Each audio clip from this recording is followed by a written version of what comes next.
తెలంగాణ రైతాంగానికైతే రాష్ట్ర ప్రభుత్వం ఒక శుభవార్తనైతే చెప్పింది. భూమి లేనటువంటి వారు ఎవరికైనా కూడా ఇది ఒక శుభవార్తనే. గతంలోనైతే ఎన్నికల సమయంలో కాంగ్రెస్ ప్రభుత్వం ఇచ్చినటువంటి హామీలో ఒకటైనటువంటి రైతు కూలీలకు సంవత్సరానికి 12,000 రూపాయలు ఇస్తామని చెప్పేసి రాష్ట్ర ప్రభుత్వం అయితే ప్రకటించడం జరిగింది కదా. మరి ఆ యొక్క పథకం అయితే ఈ నెల నుంచి అమలు కానుందని చెప్పేసి మనకైతే రాష్ట్రంలో ఉన్నటువంటి ఒక ముఖ్యమైనటువంటి మంత్రి గారు అయితే మనకు చెప్పడం జరిగింది. మరి అది ఎవరికి ఇస్తారు, దానికి సంబంధించినటువంటి విధి విధానాలేంటి, మరి ఎవరికి అర్హులు, వాళ్ళను ఏ విధంగా గుర్తిస్తారు, మరి మళ్ళీ ఈ యొక్క రుణమాఫీ లెక్కనే సగం సగం చేస్తారా, అందరికి ఇస్తారా, మరి ఒకే దఫాలో 12,000 పడతాయా, విడుదల వారీగా మరి డబ్బులు జమ అవుతాయా అనేటువంటి పూర్తి వివరాల గురించి మనమైతే ఈ వీడియోలో తెలుసుకుందాము. తప్పకుండా మీరైతే వీడియో చివరి వరకు చూడండి. ఇంకా మీలో ఎవరైనా మన ఛానల్ను సబ్స్క్రైబ్ చేసుకోకపోతే వెంటనే సబ్స్క్రైబ్ చేసుకొని పక్కనటువంటి గంట సింబల్ అయితే నొక్కండి.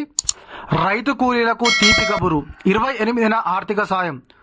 తెలంగాణలో రైతు కూలీల లెక్కలు తీసేందుకు ప్రభుత్వం కసరత్తు చేస్తుంది. కూలీల లెక్కలు తీసేందుకు ప్రభుత్వం కసరత్తు చేస్తుంది. అందుకు ఉపాధి హామీ పథకం జాబు కార్డును ప్రామాణికంగా తీసుకుంటుంది. జాబు కార్డు ఉన్న వారిలో వ్యవసాయం భూమి లేని కూలీలు ఎంతమంది ఉన్నారోనని ప్రభుత్వం ఆరా తీస్తుంది. 6 గ్యారంటీల్లో భాగంగా ప్రతి ఏటా వ్యవసాయ కూలీలకు 12,000 ఆర్థిక సహాయం చేస్తామని కాంగ్రెస్ ప్రకటించిన విషయం అయితే మనకు తెలిసిందే. అయితే అందులో భాగంగానే అయితే దేని ప్రామాణికంగా తీసుకొని ఉన్నారంటే మనకు ఉపాధి హామీకి ఉన్నటువంటి జాబు కార్డు ఏదైతే ఉందో దాన్ని ప్రామాణికంగా తీసుకొని అయితే రైతు కూలీలను రాష్ట్ర ప్రభుత్వం గుర్తించి వారికి 12,000 రూపాయల నగదును అయితే సంవత్సరానికి ఇయ్యనున్నట్లుగా సమాచారం.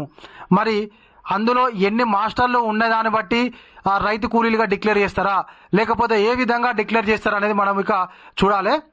రైతులకు ప్రభుత్వం ఏడాదికి 10,000 చొప్పున రైతు భరోసా పేరుతో ఇస్తున్న పంట సహాయం మాదిరిగానే వ్యవసాయ కూలీలకు కూడా ఆర్థిక సాయం అందించాలనే ఉద్దేశంతో ప్రభుత్వం ఆర్థిక సాయం ఇస్తామని ఇచ్చిన ఎన్నికల హామీని కాంగ్రెస్ ప్రభుత్వం అమలు చేసేందుకు సిద్ధమైంది.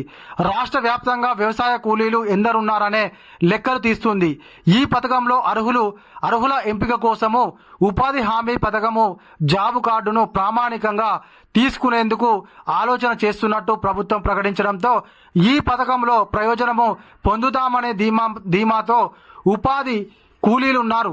మరోపక్క ఉపాధి హామీల్లో వ్యవసాయ భూమి లేని కూలీలు ఎందరున్నారనే విషయంపై కూడా ప్రభుత్వం ఆరా తీస్తుంది.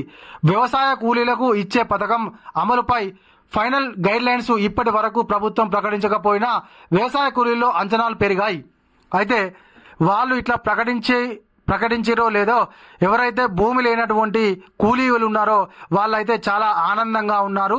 మాకు కూడా సంవత్సరానికి ఒక 12,000 రూపాయల ఆర్థిక సాయం ప్రభుత్వం అందిస్తుంది, మమ్మల్ని కూడా గుర్తించింది ప్రభుత్వం అనేటువంటి ఒక ఆలోచనలో ఉన్నారు. కాబట్టి తప్పకుండా రాష్ట్ర ప్రభుత్వం అయితే కఠిన నిబంధనలు కాకుండా ప్రతి ఒక్కరికి భూమి లేనటువంటి కూలీలకు అందరికీ కూడా 12,000 రూపాయల ఆర్థిక సాయాన్ని ప్రతి ఒక్కరికి కూడా అందించాలని చెప్పేసి భూమి లేనటువంటి నిరుపేదలు అయితే కోరుకుంటున్నారు. ఉపాధి హామీ పథకంలో కూలీలుగా పనిచేస్తున్న వారిలో సగానికి పైగా వ్యవసాయ భూములు ఉన్న వారే అంటున్నట్లు అధికారులు ఉన్నారన్నట్టుగా అధికారులు అయితే చెప్తారట. వీరిలో కొందరికి తక్కువ విస్తీర్ణంలో, మరికొందరికి అతి తక్కువ విస్తీర్ణంలో భూములుండగా ఎకరాల కొద్దీ భూములున్న మోతుబరి రైతులు కూడా ఉపాధి కూలీలుగా జాబు కార్డులు పొంది కూలీలుగా పనిచేస్తున్నారు. భూమి లేని కూలీలకే పథకంలో ప్రయోజనం కలిగిస్తామని ప్రభుత్వం భావిస్తే దాదాపు సగానికి పైగా ఉపాధి జాబు కార్డులున్న వారు ఈ పథకంలో ప్రయోజనం పొందకుండా పోతారనే అనుమానాలు కూడా వ్యక్తమవుతున్నాయి. అయితే గతంలో ఎకరం భూమి ఉన్నా 2 ఎకరాల భూమి ఉన్నా కూడా వాళ్ళకైతే జాబు కార్డు అయితే రావడం జరిగింది. వాళ్ళు కూడా సేమ్ యాజ్ ఇట్ ఈజ్గా ఎటువంటి భూమి లేనటువంటి వాళ్ళ లెక్కనే వాళ్ళు కూడా కూలీకి ఏదైతే ఉపాధి హామీ పథకానికి అయితే వెళ్తున్నారు. మరి వాళ్ళను కూడా గుర్తించి మరి వాళ్ళకు కూడా ఇస్తారా, లేక గుంట భూమి లేనటువంటి వాళ్లకు మాత్రమే ఈ యొక్క పథకాన్ని వర్తింపజేస్తారా అనేది ఒక క్లారిటీ అయితే రావాల్సి ఉంది. అయితే ఈ నెల 28 నుంచి అయితే ఈ యొక్క పథకము అమలు చేయనున్నట్లుగా ప్రకటించడం జరిగింది. మొదటి విడతగా 6,000 రూపాయలను అయితే మన అకౌంట్లో జమ చేస్తారట. ఎవరైతే కూలీలు ఉన్నారో వాళ్ళ అకౌంట్లో 6,000 ఒకసారి, 6,000 ఒకసారి, సంవత్సరానికి 12,000 రూపాయలను అయితే రాష్ట్ర ప్రభుత్వం జమ చేస్తుందని చెప్పడం జరిగింది. మరి ఇంకా దీనికి సంబంధించినటువంటి కంప్లీట్ క్లియర్ గైడ్ లైన్స్ అయితే రావాల్సి ఉంది. ఇంకా మీలో ఎవరైనా మన ఛానల్ను సబ్స్క్రైబ్ చేసుకోకపోతే వెంటనే సబ్స్క్రైబ్ చేసుకొని పక్కన ఉన్నటువంటి గంట సింబల్ నొక్కండి. ఖచ్చితంగా వీడియో కనుక మీకు నచ్చినట్లయితే ఒక లైక్ చేయండి. Thank you.